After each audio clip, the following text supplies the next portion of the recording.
Hello, and welcome to Creative Curves, where we talk with creative individuals in various fields about their creative process. I'm your host, Blue Sirens. On today's episode, we welcome on DJ and rapper and producer Lilithu. Born in Orlando, Florida, and now in Brooklyn, New York, Lilithu is a rapper and producer who transcends the ordinary.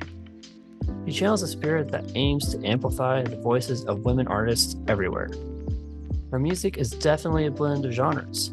However, she likes to mix savage lyrics, fun subs, and any kind of dance beat. Listen in as we talk about the inspiration behind her upcoming album. Hey, Lilithu, how you doing? Good. How are you? I'm doing well. Thanks for taking the time to talk to me today. I know you've got an album coming up. You were on a break for a bit, and now you're back. So tell us about the album and what's inspired you to make this album. Yeah. Last year I had a pretty traumatic event happen. I had my roommate and my closest friend committed suicide, and so the album uh it was inspired by that whole event, and it's basically about like the stages of grief that I went through um after the about a like I would say for the following like 9 months after the event, it was like kind of a struggle, and I felt like I learned a lot of things about I don't know, humanity and just like how to live just through like my own healing process and my own mental health journey. So, because I had struggled with sort of like, some suicidal thoughts before, and then when that happened with my roommate, it was just so real that like somebody could do that. And so it really made me take my own mental health more seriously, and now I'm like talking about it because I want other people to feel like comfortable talking about their experience with that kind of stuff, and then just and also just want to like have something to like remember it by, and like it's like an important event in my life, and I want to be but always remember it kind of like, I don't want to say in a positive light because it wasn't like a positive thing, but in like a like memorialize it for myself and for others. Yeah, I mean that's definitely a tough experience to go Yeah. through. Not something that anyone really wants to have happen for themselves or for anyone else. How has like this experience made you focus on wanting to like do this album and share your experience with it? Um, so so the logistics of it were basically in March. The traumatic event happened in June of last year, and so March, so like about 9 months later, I went to a music festival with a couple of friends, and I had just such an amazing time. And I had sort of prior to that, so the some backstories that my roommate was also a DJ, and I was a DJ as well before, a DJ producer. We both like to produce and DJ and stuff. And so when she committed suicide, I sort of took a break from music because it was just too much. Like I have a day job. It was stressful. I was really buying into like the DJ hustle culture, and also just like I think sometimes the nightlife scene, like to be frank, can attract people that maybe aren't doing well mentally. Just there's a lot of like partying and that like escapism kind of in the scene. And so I felt like I just needed a break from that. And then I went to it, and 9 months later, I ended up going to a music festival. I had a great time with my musician friends. We just, it was just I felt like I was finally feeling better after the whole thing. And yeah, and one of the people that I went with, his name's Ryan Otney. He went to Berkeley, and he had some free time, and I told him about the idea for the album on the drive home, and he was down to work on it. And so it's like a rap dubstep album, talking about my experience. There's like 4 songs on the album that I would say are the most like lyrical, that tell the story the most. But there's some other tracks that have no lyrics on the album that are I feel like communicate sort of what I went through on certain parts of it. So I'm excited for everyone to hear it and to get some feedback, and yeah. Yeah, when's the album coming out? October 6th. October 6th. Yeah, so Yep. mark your calendars. A little bit over a Yes. month away. Um, Hmm. what's something that you really hope people take away from the album? I think I really hope that people take away that it's okay to talk about this stuff. Like it's really sucks when it happens. And I started therapy like shortly before the event, which is kind of serendipitous, but I feel like people really they don't like to talk about it. I was really surprised by how many by how many people were just when I shared what had happened with people, they were, oh, like, I know not a lot of people have gone through this, but that happened to me too, like, 5 years ago, 10 years ago. And it's something that like nobody talks about. And I think people are scared to talk about it. Um, for some reason, I think it's just really creepy, I think. I think it's just like a creepy experience. And to have to empathize with somebody. It just whenever people, when I do talk about it with people, people are like, oh, like that sucks really bad.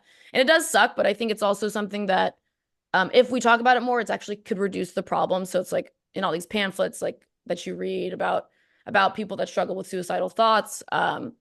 The one antidote to, or one of the antidotes to it is to just be able to talk about it openly and say, hey, like, are you feeling this way? Like, if so, like we should get you some help, this kind of thing. And I think, one of my regrets is that I didn't talk about it more with my roommate because I feel like, and I don't like blame myself for anything, but no one should ever blame themselves. But um, it's just something that I think if we all talked about, it would help the problem. Because I said this to you before, but this is like I think this is like the public health crisis of our generation. It's suicide. So I'm hoping that more people take it seriously because of this album.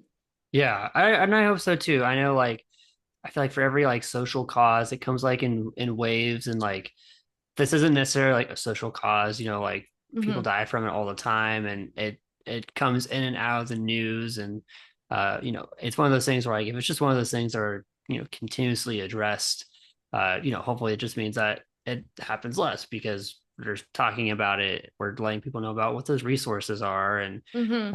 it's really great that you're trying to share your experience with people through music and through the album, so that they can be aware of what it's like. And sometimes the aftermath of some of these acts, people don't really think about those when they're in the process or thinking about it.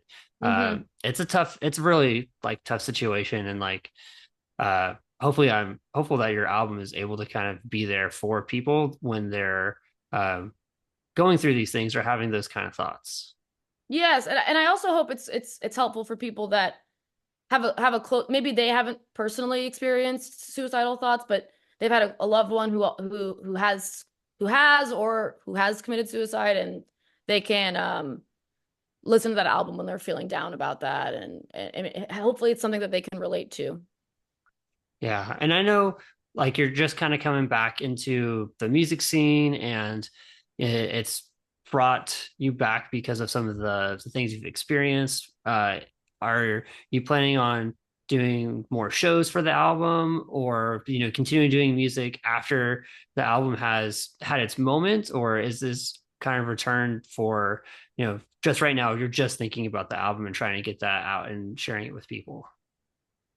So right now I'm just thinking about the album because if I think too far ahead, then I'm like, I don't know exactly what I want to do. I do know that after this album, I really want to produce happy music for some time after because it just makes me like if I, spend the morning like writing, I try to write in the morning. So if I spend the morning writing happy music, it turns my days happier. And if I spend the music right or the morning writing music about me, something that I'm annoyed or angry about or sad about, then I'm sad the rest of the day. So I feel like I needed to write this out. I do think the album, right, the process of writing the album and like producing it and even to some extent promoting it has been bad for my mental actually. But I think it will. I think it's worth it. I think it's a good album. Like I listen to the tracks now and I'm like, these are still good. And I worked on it. The actual like creation of the album was 3 months ago, and so I think sometimes it's like you make a song and then you listen back to it 3 months later and you're like, oh God, what was I thinking? But I think they still hold up. So That's and great. yeah.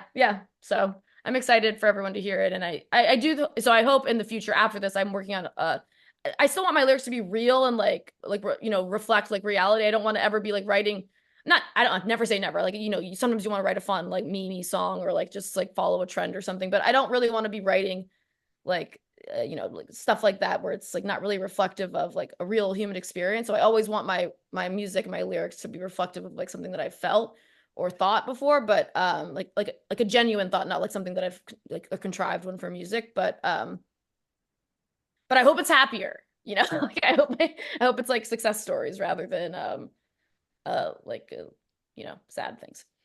Totally. And I hope that, like as you said, if you're writing about real things, I think that makes the music a little bit more real and more relatable because you have a stronger comparison to say, is this aligning with the real things I've felt or just something I've seen happen somewhere else? So I do think Mm-hmm. that's a really good key to making powerful and emotional music. And hopefully people are going to be able to hear that soon on October 6th and be able to relate to that. Is there a place they can pre-save the album or where are they going to be able to listen to it? Yeah, so my well it's gonna be released on all platforms. I'm releasing through Lander, or distributing through Lander. So it's Apple Music, iTunes. My Instagram has a link tree which has the pre-save link, and my Instagram is lilithu.wave. So yeah, just go check it out and that'd be great. Awesome, cool. We'll have that link here in the description below, so don't forget to click that, pre-save the album.